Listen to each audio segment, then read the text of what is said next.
অনেক বছর আগের কথা। একটি ছোট কুটিরে বাস করতেন একজন অসুস্থ বৃদ্ধা মহিলা ও তার দুই মেয়ে মৃন্ময়ী ও নন্দিনী। আমরা না হয় যেভাবে হোক দিন পার করছি, কিন্তু অসুস্থ মাটাকেও একটু কিছু মুখে দিতে পারছি না। মৃন্ময়ী, তুই না হয় বাজারের দিকে তাকিয়ে দেখ, কেউ কটা চাল ধারে দেয় নাকি। ঠিক আছে দিদি, আমি দেখছি কি করা যায়। মৃন্ময়ী বাজারের দিকে রওনা হল। পাশেই ছিল হেমন্তপুর রাজ্য। রাজ্যে সবকিছুই ঠিক ছিল, কোনো কিছুর অভাব ছিল না। তবুও রাজার মুখ সবসময় ভার থাকত। রাজা অত্যন্ত দুশ্চিন্তায় মগ্ন থাকতেন। মহারাজ, আপনি এখানে বসে আছেন অবেলায়? আপনার কি শরীর খারাপ? আমি কি রাজবৈদ্যকে ডাক দেব? না রানী, শরীর খারাপ নয়। তুমি তো জানো রানী, মনটা কেন সবসময় খারাপ হয়ে থাকে। আজ কত বছর কেটে গেল, একটি সন্তানের মুখ দেখতে পারলাম না। রাজ্যের সবাই আমাকে নিয়ে হাসাহাসি করে। আমাকে আটকুড়ো রাজা বলতেও কেউ দ্বিধাবোধ করে না। এই রাজ্য আমার আর ভালো লাগছে না।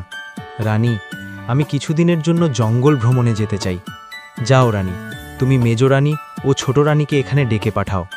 মহারাজ, আমি বুঝি আপনার কষ্টটা, কিন্তু বিধাতা আমাদের যে কোনো সন্তান দেননি, আমরাও যে কিছু করতে পারি না মহারাজ। আপনি যদি জঙ্গল ভ্রমণে গিয়ে ঘুরে আসতে চান, তাহলে আমিও আপনার সাথে সহমত। আমি এক্ষুনি মেজরানী ও ছোট রানীকে ডেকে নিয়ে আসছি।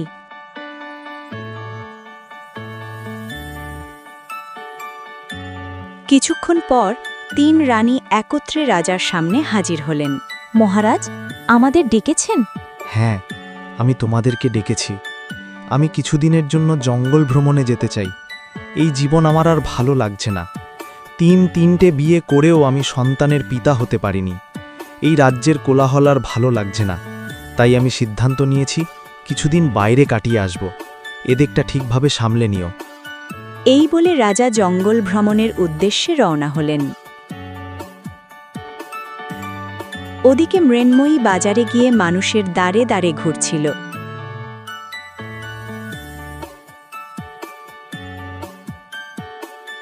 চাচা, আমার মা খুব অসুস্থ। 2 দিন হলো ঘরে কোনো চাল পানি নেই। আমাকে কিছু চাল ধার দেবেন? না না বাপু, এখন অভাবের সময়, আমাদেরও তো চলতে হবে নাকি। যাও তো বাপু, দোকানের সামনে ভিড় করো না।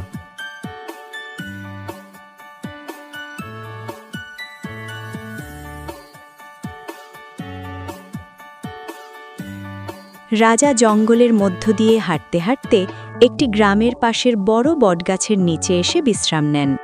তখনই রাজার পাশ দিয়ে হেঁটে যাচ্ছিল মৃন্ময়ী। তাকে দেখে রাজা এক দৃষ্টে তাকিয়ে থাকলেন। এত সুন্দর কন্যা, চোখ দুটো যেন হরিণের মতো। মনে হয় ওই গ্রামের দিকেই গেল। যাই, গিয়ে দেখি তো মেয়েটির পরিচয় কি আর কোথায় থাকে। রাজা তার পিছু নিলেন।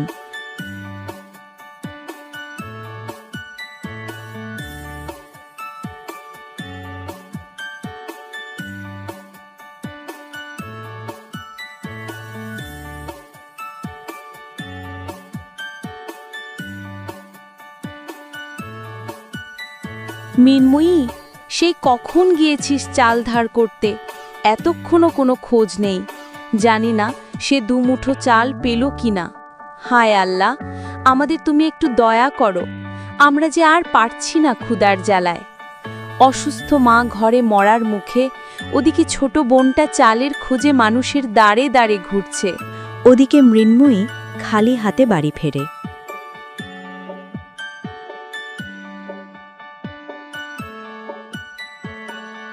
কিরে বোন, চাল ধার পেলি কিছু?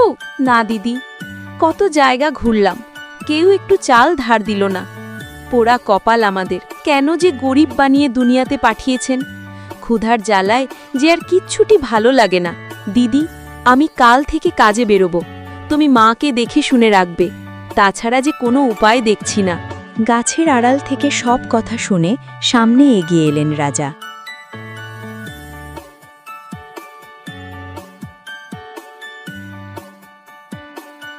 আমি হেমন্তপুর রাজ্যের রাজা। আমি এসেছি জঙ্গল ভ্রমণে। ওই সামনের বটগাছের নিচে আমি বিশ্রামে ছিলাম। তখনই আমার সামনে দিয়ে হেঁটে আসছিল মৃন্ময়ী। আমি তার পিছু পিছু এখানে এসেছি, আপনাদের সব কথা শুনেছি। আমি আপনাদের জন্য একটি প্রস্তাব নিয়ে এসেছি। যদি আপনারা অনুমতি দেন তাহলে আমি বলতে পারি। মহারাজ, আমরা সাধারণ গরিব দুঃখী, আমাদের থেকে অনুমতি চেয়ে কেন ছোট করছেন? আপনি কি বলতে চান বলুন।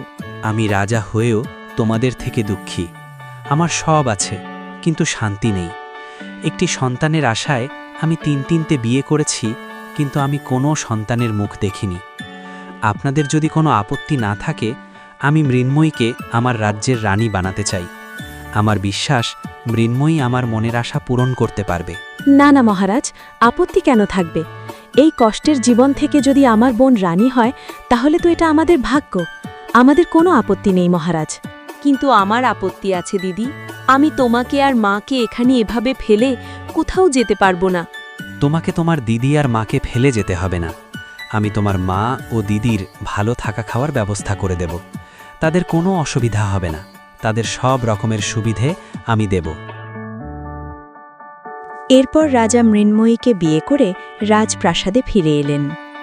কই গো, সবাই কোথায় গেলে? এদিকে এসো। বড় রানী, মেজ রানী, ছোট রানী, কোথায় তোমরা? 3 রানী কক্ষ থেকে বেরিয়ে আসেন।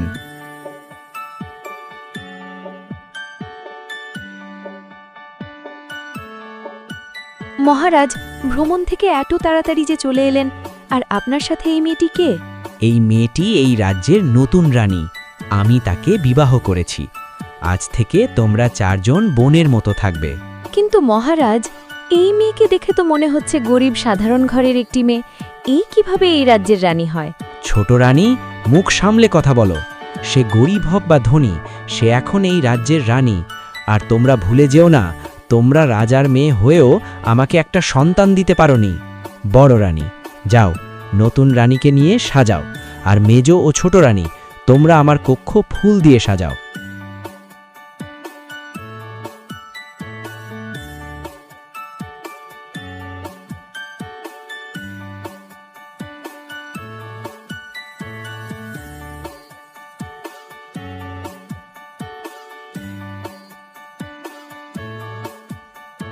কি কপাল আমাদের!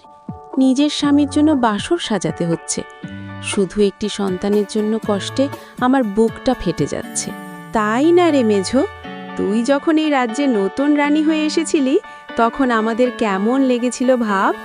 তখন আমারও অনেক কষ্ট হয়েছিল। আমি ছোট রানী ছিলাম, মহারাজের খুব আদরের রানী। তুই এসে আমার জায়গাটা দখল করেছিলি।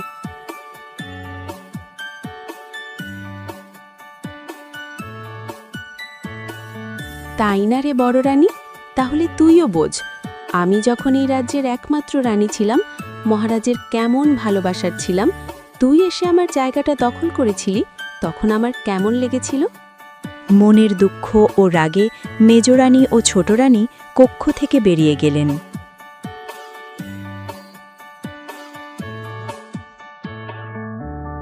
দাসী, এই দাসী, ছোট রানীকে নিয়ে আয় এখন।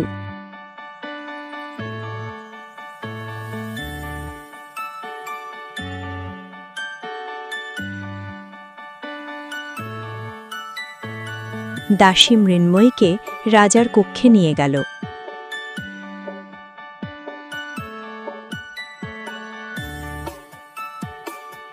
নতুন রানীমা, আজ থেকে এটাই আপনার কক্ষ। আপনি এখানে থাকুন, আমি এখন যাই।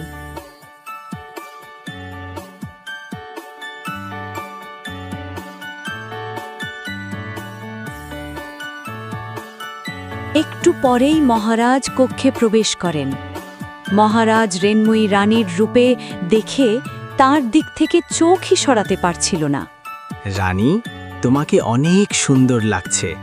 মনে হচ্ছে আসমানের এক টুকরো চাঁদ নেমে এসেছে আমার ঘরে।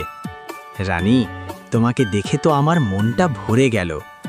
আমাদের এই বিশেষ রাতে আমি তোমার কাছে একটা জিনিস চাইব, সেইটা হলো একটি সন্তান। বলো রানী, তুমি আমার কথা রাখবে? রাখব মহারাজ, অবশ্যই রাখব। যদি আল্লাহ সহায় হন, ইনশাল্লাহ আমি আপনার সব ইচ্ছে পূরণ করব। এভাবে বেশ কয়েক মাস কেটে গেল। একদিন মৃন্ময়ী বাইরে যাওয়ার সময় হঠাৎ মাথা ঘুরে পড়ে গেল।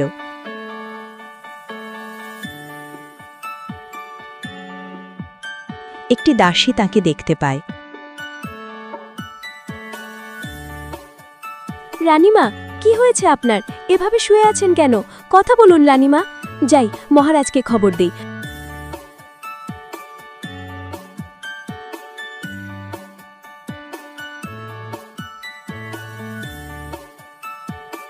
মহারাজ, নতুন রানীমার কি জানি হয়েছে, অজ্ঞান হয়ে পড়ে গেছেন।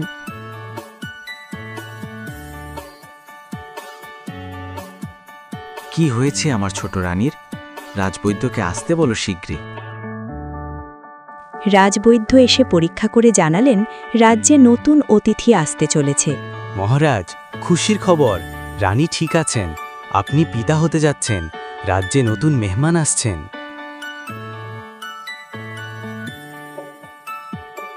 এদিকে 3 রানী ঈর্ষায় জ্বলতে লাগল।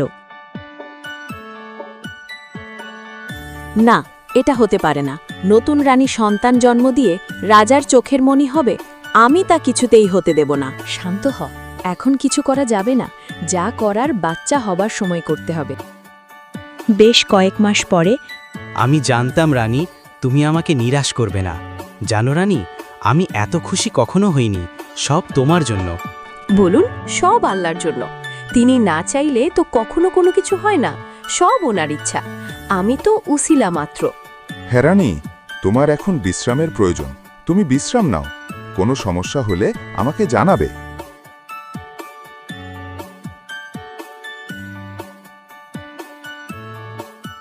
মহারাজ, আর তো কয়েকটি দিন মাত্র। এখন তো আমাকে খুব সাবধানে থাকতে হবে। তাই বলছি কি, মা তো আর নেই। আপনি যদি দিদিকে আমার পাশে থাকার জন্য রাজপ্রাসাদে নিয়ে আসার ব্যবস্থা করতেন, খুব ভালো হতো। বেশ রানী, আমি আজই দিদিকে নিয়ে আসার জন্য মানুষ পাঠাবো। যবে থেকেই এই মেয়েটি এসেছে, মহারাজ শুধু তার দিকেই নজর রাখে, আমাদের দিকে ফিরেও তাকায় না। এইভাবে চলতে দিলে হবে না। আমাদের কিছু করতে হবে, যাতে করে মহারাজের মন বিষিয়ে যায় এই নতুন রানীর ওপর থেকে। এই তো আর কয়েকটা দিনের অপেক্ষা শুধু। এভাবেই শেষ হচ্ছে পর্ব 1। পরবর্তী পর্ব দেখার জন্য চ্যানেলটি সাবস্ক্রাইব করে পাশেই থাকুন। ধন্যবাদ।